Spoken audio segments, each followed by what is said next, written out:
I'm Carl Pearson, and this is my 50th video, Why the Press Can No Longer Correct Shameful Conditions. I'm going to explain this and why the press is no longer able to force a change in the shameful conditions in the United States.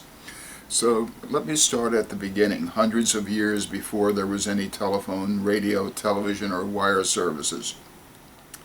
It began in 1440, which year is considered a landmark year for human development, with the invention of the Gutenberg press. Wikipedia states that in Germany around 1440, goldsmith Johannes Gutenberg invented the printing press, which started the printing revolution.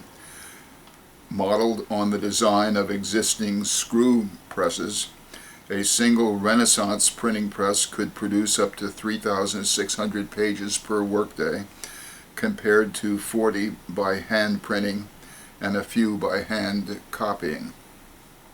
The invention and global spread of the printing press was one of the most influential events in the second millennium. Because of the printing press, newspapers were created and were able to print and publish long stories and do so daily, which attracted customers, circulation, and advertisers, with enough money coming into newspapers and later other printed media and other types of media to pay for journalists to research shameful conditions and report on them, which often resulted in a change of the shameful condition.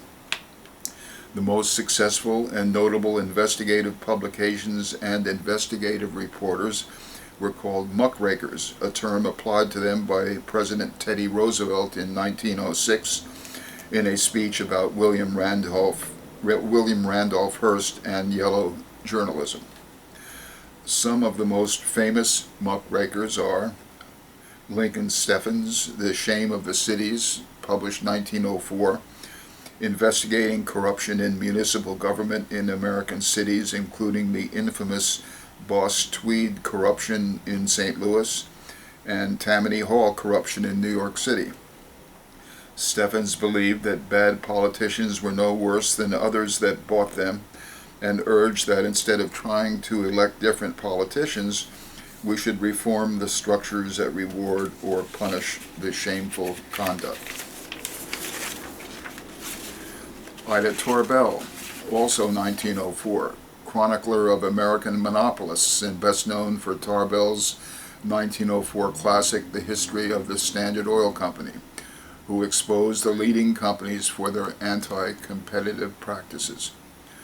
Upton Sinclair, The Jungle, 1906, published, to expose the appalling work conditions in the meatpacking industry, which led to the Packing and Stockyard Act of 1921, designed to ensure effective competition and integrity in livestock, meat, and poultry markets.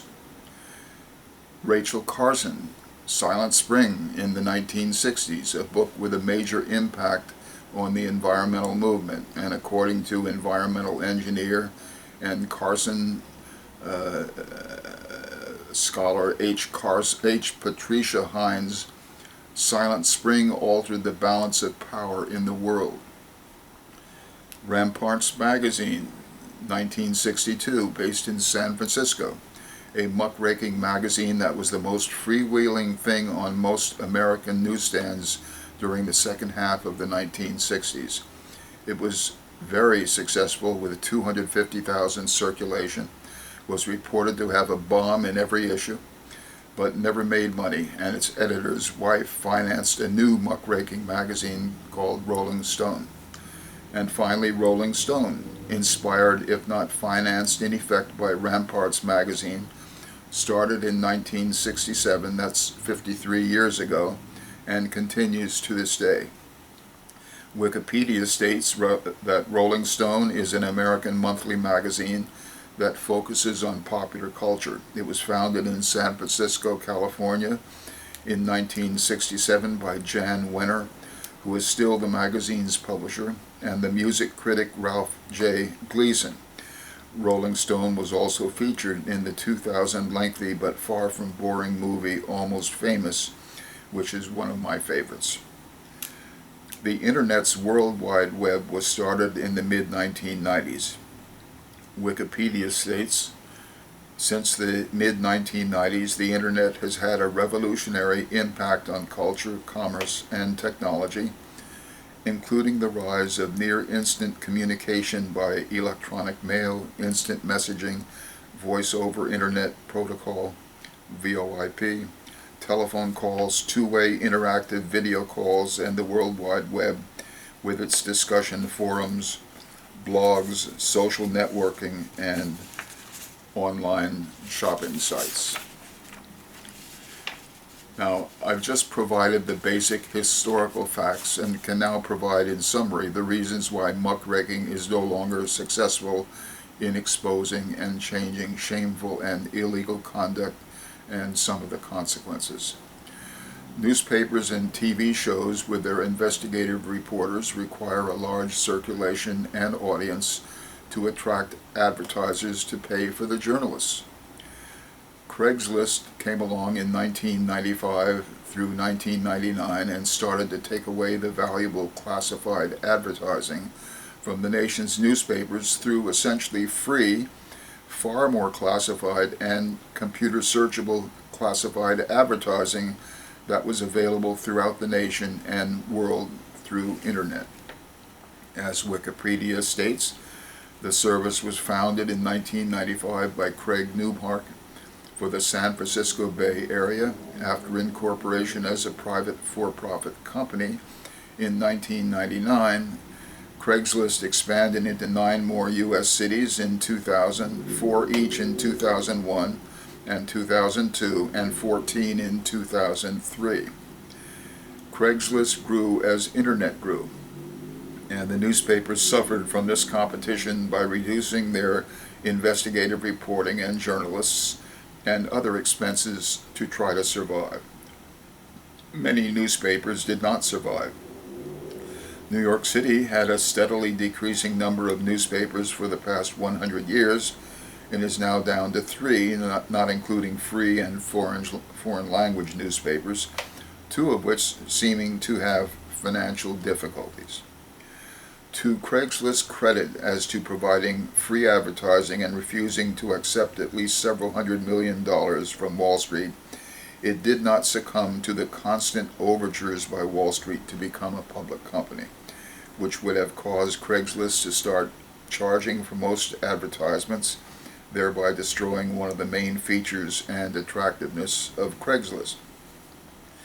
Meanwhile, Internet was diverting the audience of the TV networks because Internet had far more diversity and options, so that the networks also retrenched by reducing their investigative reporting and providing more low-cost talk shows and 15-second to 1-minute news stories, and lost much of their national audience and a lot of advertising revenue, which went in part to the developing social media, which has little or no explicit editorial content and no investigative journalists.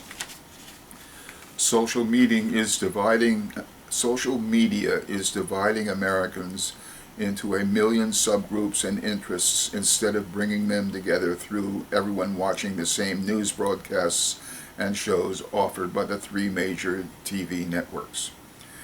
We now see a country without any harmonizing force, which for years was newspapers locally and the network television stations nationally, and instead offer the population thousands of choices to pursue and divide them, so that getting agreement to solve any specific issues such as riots and global warming is far more difficult now to try to achieve. The result seems to be that successes of muckraking have been lost. Rachel Carson is losing on global warming. Lincoln Steffens is losing in containing corruption by politicians and the super rich. Ira Tarbell is losing on enforcement of laws, particularly antitrust laws against big business. And Upton Sinclair would be appalled to visit the COVID-19 hotspot meatpacking plants in Sioux City, Iowa, and in Grand Island and Dakota City, Nebraska. Now there is the alternative truth of whatever the person in power wants it to be, and the inability of the 99% to resist it. We are dividing people into a million subgroups and interests instead of everyone watching the same news broadcast and advertising supporting the three main TV networks, and that this division has made us unable to control the epidemic which is threatening to kill us all. Well, I've said what I wanted to say, and I'll be back soon with my next video.